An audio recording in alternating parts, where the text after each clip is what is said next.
చిన్న కమతాల్లో చెరకు సాగు చేసే రైతులకు బెల్లం తయారీ మంచి ఉపాధిని కల్పిస్తోంది.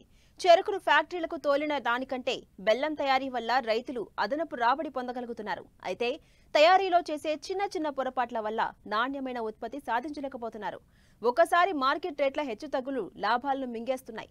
ఈ నేపథ్యంలో నాణ్యమైన బెల్లం ఉత్పత్తి తయారీతో పాటు బెల్లాన్ని వివిధ రూపాల్లో తయారు చేసి విలువ ఆధారిత ఉత్పత్తిగా విక్రయించడం వల్ల కలిగే ప్రయోజనాల పట్ల విశాఖ జిల్లా అనకాపల్లి ప్రాంతీయ వ్యవసాయ పరిశోధన స్థానం శాస్త్రవేత్తలు రైతులకు అవగాహన కల్పిస్తున్నారు. ఆ వివరాలు ఇప్పుడు చూద్దాం.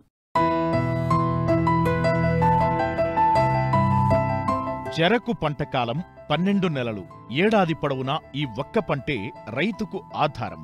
సగటున ఎకరాకు 35 నుంచి 40 టన్నుల దిగుబడి సాధిస్తున్నారు. అయితే సాగు ఖర్చు, చెరకు నరికేందుకు కూలీల ఖర్చు భారీగా ఉండటంతో ఎకరాకు 15 నుంచి 30 వేలు మిగలటం కనాకష్టంగా ఉంది. ఈ నేపథ్యంలో చిన్న సన్నకారు రైతులు బెల్లం తయారీకి అధిక ఆసక్తి చూపిస్తున్నారు. శ్రీకాకుళం, విజయనగరం, విశాఖపట్నం జిల్లాల్లో వేల ఎకరాల్లో చెరుకును రైతులు బెల్లం తయారీ కోసం పెంచుతున్నారు. ఈ ప్రాంతంలో వర్షాధారంగా చెరకును పండిస్తారు. మే నెలలో చెరకును నాటి జనవరి నుంచి మార్చి, ఏప్రిల్ నెల వరకు చెరకును దఫదఫాలుగా నరికి బెల్లం తయారు చేస్తారు. ఫ్యాక్టరీకి చెరుకును తోలితే సకాలంలో డబ్బు చేతికి అందకపోవడం, బెల్లం తయారీతో ఎకరాకు 5 నుంచి 10 వేలు అదనపు ఆదాయం వస్తుండటంతో అధిక శాతం మంది రైతులు ఈ పరిశ్రమ వైపు ఆకర్షితులవుతున్నారు. అనకాపల్లి బెల్లం మార్కెట్ అందుబాటులో ఉండటంతో విశాఖ జిల్లాలో ఈ పరిశ్రమ దినదినాభివృద్ధి చెందుతోంది.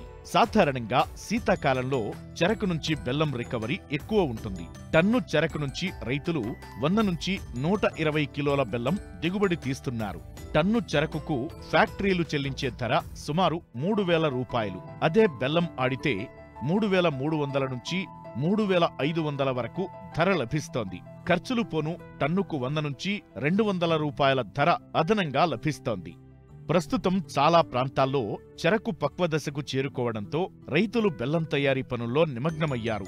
నాణ్యమైన బెల్లం తయారు చేయాలనుకునే రైతులు చెరకును నరికిన దగ్గర నుంచి బెల్లం దింపే వరకు తగు జాగ్రత్తలు తీసుకోవాలి. ముఖ్యంగా చెరకు పక్వత వచ్చిన తరువాతనే నేలమట్టానికి నరకాలి. చెరకు మొదల్లోనే సుక్రోజ్ శాతం అధికంగా ఉంటుంది. రసం తీసేటప్పుడు నిలువు క్రషర్ ద్వారా కాకుండా అడ్డ క్రషర్ ద్వారా చెరకు రసాన్ని తీస్తే 2 నుంచి 5% దిగుబడి పెరుగుతుందని అనకాపల్లి ప్రాంతీయ వ్యవసాయ పరిశోధనా స్థానం శాస్త్రవేత్త డాక్టర్ శ్రీదేవి చెబుతున్నారు. క్రషర్ల ద్వారా చెరుకు రసం తీయడం జరుగుతుంది. సాధారణంగా రైతులు దీనికి అట్ట క్రషర్లు, నిలువు క్రషర్లు అని 2 రకాలుగా ఉంటాయి. అలా నిలువు క్రషర్ల బదులుగా అట్ట క్రషర్లు వాడినట్లయితే కనుక మనకి 2% నుండి 5% వరకు రసం దిగుబడి ఎక్కువగా అవుతుంది. నిలువు క్రషర్లు వాడుతున్నారు. నిలువు క్రషర్లు ఏంటంటే 50 నుండి 50% వరకు ఎఫిషియన్సీ అన్నది రస దిగుబడి వస్తుంది. అదే మనం అడ్డ క్రషర్లో చూసినట్లయితే కనుక 60 నుండి 62% వరకు, అంటే 5% మనకి రస దిగుబడి అన్నది ఎక్కువ జరుగుతుంది. గుడ్డతో కానీ లేకపోతే జల్లెడితో కానీ మనం సాధారణ పద్ధతుల్లోనే దాన్ని ఫిల్టరేషన్ చేసుకుని తర్వాత దాన్ని పెనాల్లోకి వేయడం జరుగుతుంది. బెల్లం వండేందుకు అనకాపల్లి పొయ్యిలను వాడితే మంచిది. దీనిలో రసం త్వరగా మరుగుతుంది. తక్కువ వంట చెరకుతో నాణ్యమైన బెల్లం పొందవచ్చు. బెల్లం తయారీకి ఇనుప పెన్నాలు కాకుండా స్టెయిన్లెస్ స్టీల్ పెన్నాలు వినియోగించితే నాణ్యమైన బెల్లంతో పాటు మంచి రంగు వస్తుందని శాస్త్రవేత్త చెబుతున్నారు. ఇది SS304 గ్రేడ్ ఉన్న స్టీల్ పెనాలతో తయారు చేసినట్లయితే కనుక రసం నుండి వచ్చిన ఆ బెల్లం నాణ్యంగానే ఉంటుంది, అలాగే మంచి రంగు కూడా వస్తుంది.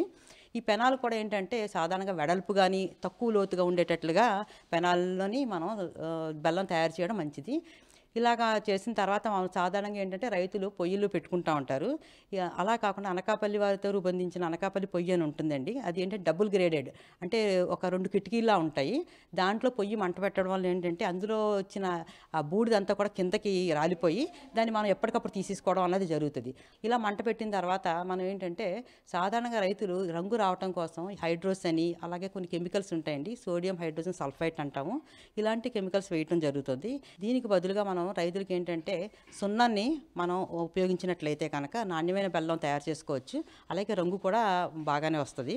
ఈ చెరుకు రసం వేడెక్కుతున్నప్పుడు ఈ మధ్య మధ్యలో సున్నం యాడ్ చేస్తూ అందులో వచ్చిన మలిన పదార్థాలన్నింటినీ కూడా మనం తెట్టుతోని తీసేస్తూ ఉండాలి. ఇలా ఉడికించిన తర్వాత సుమారుగా 118 డిగ్రీల సెంటీగ్రేడ్ వచ్చినప్పుడు మనం బెల్లము దాన్ని కొంత తీసుకొని దాని స్ట్రైకింగ్ పాయింట్ టెంపరేచర్ అంటాము. ఈ టెంపరేచర్ దగ్గర దాన్ని కిందకి దింపడం జరుగుతుంది.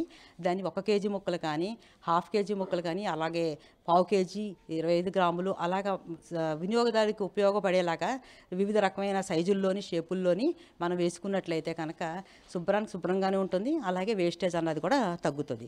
సరైన మెళకువలను పాటిస్తే నాణ్యమైన బెల్లం తయారు చేయవచ్చు. మార్కెట్కు అనుగుణంగా బెల్లం ఉప ఉత్పత్తులను తయారు చేస్తే మంచి ఆదాయాన్ని పొందవచ్చు.